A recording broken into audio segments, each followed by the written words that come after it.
సమాచార కమిషన్‌కి సంబంధించిన కమిషనర్ మీదన, అలాగే వాళ్ళకి సంబంధించినటువంటి చీఫ్ కమిషనర్ మీదన తీవ్రమైనటువంటి ఆగ్రహం వ్యక్తం చేసినటువంటి ఉదంతం తాజాగా జరిగింది.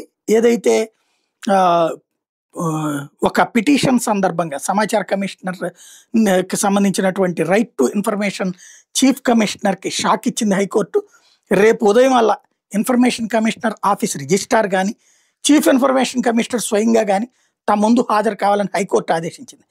ఎందుకనయ్యా అంటే రాష్ట్ర హైకోర్టు ఆర్టీఐ కమిషనర్లు హైకోర్టు కంటే పెద్దోళ్ళని ఫీల్ అవుతున్నారా అంటూ ఆగ్రహం కూడా వ్యక్తం చేసింది. అసలు విషయం ఏంటంటే విజయనగరం మున్సిపాలిటీకి సంబంధించి అడిగినటువంటి ఆర్టీఐ ప్రశ్నలకి సమాధానం ఇవ్వలేదు. దీని మీద జైభీమరావు భారత్ పార్టీ విజయనగరం జిల్లాకు చెందిన Tumpala Narasayya last month state information కమిషన్లో అప్పీల్ పెట్టారు. అప్పిలెంట్ తరపున న్యాయవాదిని కానీ ఆథరైజ్డ్ రిప్రజెంటేటివ్ని కానీ హాజరు కావద్దని అడ్డుపడ్డారు information commissioner.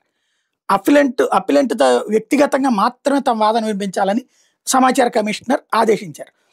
Right to information రూల్స్కి ఇది వ్యతిరేకం అంటూ అప్పిలెంట్లను మాత్రమే అనుమతించడం ఏంటంటూ కమిషనర్ని ప్రశ్నించాడు ఆ పిటిషన్ వేసినటువంటి ఆయన.